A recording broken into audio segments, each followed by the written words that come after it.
अस्सलाम वालेकुम नाज़रीन, मैं हूं अज़हर फारूक। अपने प्रोग्राम यूट्यूब के साथ पाकिस्तान के सियासी हालात के साथ एक मरतबा फिर आपकी खिदमत में हाजिर। पाकिस्तान तहरीक इंसाफ की आज सबसे बड़ी विकेट गिर गई। उस्मान बुज़दार जो कि साबिक वज़ीर आला पंजाबी थे और साबिक वज़ीर आज़म इमरान खान के करीबी साथियों में शुमार होते थे, क्वेटा में आज उन्होंने प्रेस कॉन्फ्रेंस करके सियासत को खैराबाद कह दिया। इस हवाले से बात करेंगे। पाकिस्तान मुस्लिम लीग नवाज की वो कौन सी शख्सियत है जो कि मुश्किलात का शिकार होने चली जा रही है, उस पर भी बात होगी। जबकि जहांगीर तरीन की पार्टी जो कि इलेक्शन कमीशन में रजिस्टर्ड होने जा रही है, उसका मुस्तकबिल क्या होगा, उस हवाले से भी बात करेंगे।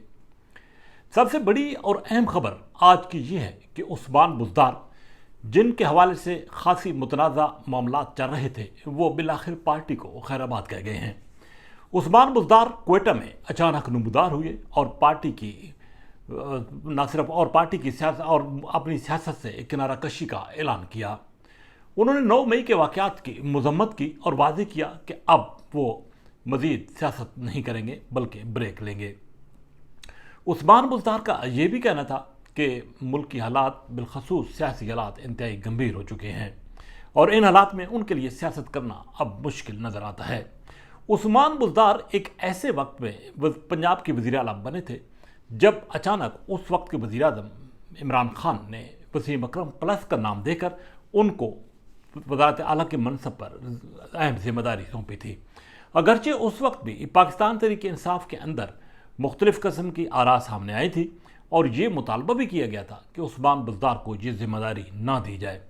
उसके बाद भी मुख्तलिफ़ ऐसे मामलात और इश्यूज़ आए कि उस्मान बुज़दार पर तनकीद होती रही।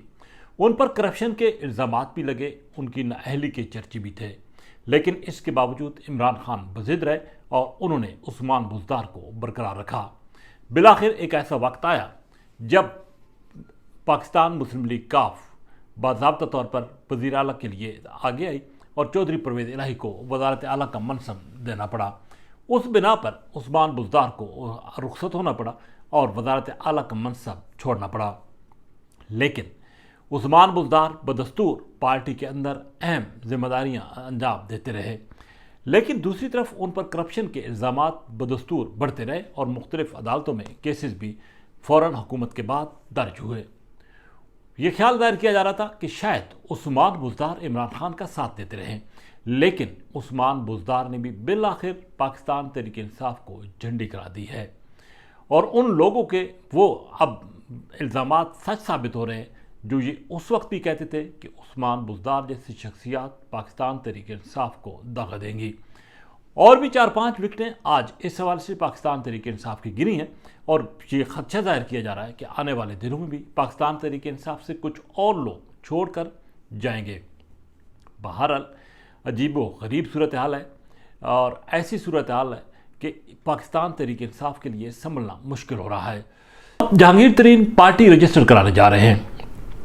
ऐलान किया गया है जहांगीर तरीन ग्रुप की तरफ से कि जब 100 रहनुमा इकट्ठे हो जाएंगे तो उस वक्त बाज़ाब्ता तौर पर एक प्रेस कॉन्फ्रेंस में इस ग्रुप की अनाउंसमेंट कर दी जाएगी। लेकिन इलेक्शन कमीशन में पार्टी को रजिस्टर कराने का मकसद ये है कि पाकिस्तान तहरीक इंसाफ और से जो भी लोग निकलेंगे वो अब जहांगीर तरीन ग्रुप का हिस्सा बनेंगे और इस ग्रुप को पंजाब के अंदर ज़्यादा से ज़्यादा पजीराई दिलाने की कोशिश की जाएगी। बिलाशुबा पाकिस्तान तहरीक इंसाफ के बाद अब पंजाब में एक बड़ी कुव्वत के तौर पर ये जमात उभर कर सामने आएगी। लेकिन मुस्लिम लीग नवाज अपनी जगह पे मौजूद है। कुछ लोग मुस्लिम लीग नवाज में जा रहे हैं, कुछ पाकिस्तान पीपल्स पार्टी में जा रहे हैं, लेकिन अक्सरियत जो है उसका रुझान जहांगीर तरीन ग्रुप की तरफ है, क्योंकि वो लोग हैं जो समझते हैं कि पीपल्स पार्टी और मुस्लिम लीग नवाज में उनके लिए गुंजाइश नहीं है। अब एक और अहम मामला वो पाकिस्तान मुस्लिम लीग नवाज के एक सरकर्दा रहनुमा और साबिक वज़ीर आज़म शाहिद खाकान अब्बासी का है। शाहिद खाकान अब्बासी गुज़श्ता कुछ दिनों से न सिर्फ अपनी हुकूमत बल्कि मुख्तलिफ सियासी जमातों और PDM को भी तनकीद का निशाना बना रहे हैं। पाकिस्तान की मैशत के हवाले से उनकी एक अपनी राय है और वो मुख्तलिफ TV चैनल्स के प्रोग्रामों में इस हवाले से उसका खुलकर इजहार कर रहे हैं। पार्टी के अंदर इस आरा के साथ इत्तेफाक नहीं किया जा रहा और पार्टी के अंदर दबे लफ्ज़ों में शाहिद खाकान अब्बासी को तनकीद का निशाना भी बनाया जा रहा है। इसी तरीके से पाकिस्तान मुस्लिम लीग नवाज की एक और सरकर्दा शख्सियत جو کہ ماضی میں پاکستان مسلم لیگ نواز کی صف اول کی شخصیات میں ان کا شمار ہوتا تھا، چودھری نثار علی خان، وہ بھی پارٹی کی پالیسیوں اور حکومت پر تنقید کرتے نظر آئے تھے، اور آج چودھری نثار علی خان مسلم لیگ نواز کا حصہ نہیں ہے۔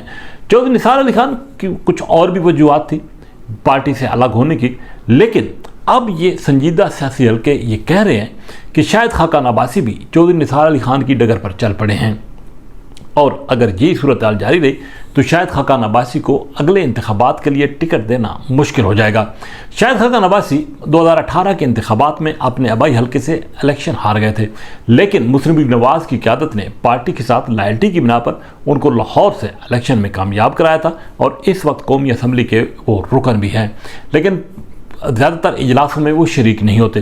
لیکن انہوں نے ایک الگ سا گروپ بنایا ہوا ہے جس میں مفتاح اسماعیل اور مصطفیٰ نواز کھوکھر بھی ہیں، اور یہ گروپ جو ہے پارٹی پالیسیوں اور بالخصوص حکومت کی کارکردگی کو بھی تنقید کا نشانہ بنا رہا ہے۔ مفتاح اسماعیل، جن کو وزارت خزانہ کی ذمہ داری سے ہٹایا گیا تھا، اس وقت سے وہ حکومت کو کڑی تنقید کا نشانہ بنا رہے ہیں، اور شاید خاقان عباسی ان کی ہاں میں ہاں ملا رہے ہیں۔ ایسی صورتحال میں شاید خاقان عباسی کے لیے مستقبل میں مسلم لیگ نواز کا ٹکٹ ناممکن نظر آتا ہے، اور مسلم لیگ نواز کی چیف آرگنائزر مریم نواز یقینی طور پر اس ساری صورتحال پر گہری نظر رکھی ہوئی ہیں۔ پی ایم ایل این کے اندر ایک اور شخصیت مشاہد حسین سید ہے، جو کہ کھل کر تنقید بھی کرتے ہیں اور اپنی رائے کا اظہار بھی کرتے ہیں۔ مشاہد حسین سید کی بھی کچھ یہی کیفیت ہے، اور ان کے حوالے سے مریم نواز اپنا ایک واضح پوائنٹ آف ویو رکھتی ہے۔ اس بات کا بھی امکان ہے کہ جب سینٹ کی نشست خالی ہوگی، مشاہد حسین سید ریٹائر ہوں گے، تو ان کو شاید مسلم لیگ نواز کی طرف سے دوبارہ ٹکٹ جو ہے وہ نہ ملے، اور یہی صورتحال کو شاید خاقان عباسی کے ساتھ ہے۔ مسلم لیگ نواز اگرچہ اس وقت تک اپنی پوزیشن سنبھالے ہوئی ہے، کیونکہ پاکستان تحریک انصاف کی مشکلات اور جو اس وقت کھل کر حقائق سامنے آ رہے ہیں کہ P T I back foot پہ چلی گئی ہے، اس کی وجہ سے مسلم لیگ نواز کو ایج حاصل ہے، اور پنجاب میں مسلم لیگ نواز پھل پھول رہی ہے۔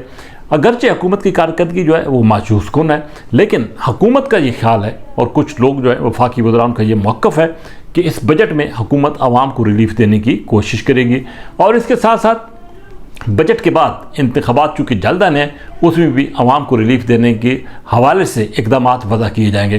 آصف علی زرداری الگ ایک محاذ سنبھال کر سرگرم ہو گئے ہیں، لاہور میں انہوں نے ڈیرہ جما لیا ہے، چودھری شجاعت حسین کے ساتھ بھی ان کی ملاقات ہوتی ہے، اور کچھ لوگوں کو وہ پاکستان پیپلز پارٹی میں بھی شامل کر رہے ہیں۔ بہرحال سیاسی شطرنج جو ہے وہ بچ چکی ہے، اور اس شطرنج کے اندر مختلف سیاسی رہنما جو ہے وہ اپنا اپنا کھیل رہے ہیں، جو کہ مستقبل میں آگے جا کر انتخابات کے لیے انتہائی اہمیت کا حامل ہوگا۔ اسی کے ساتھ اجازت، اللہ حافظ۔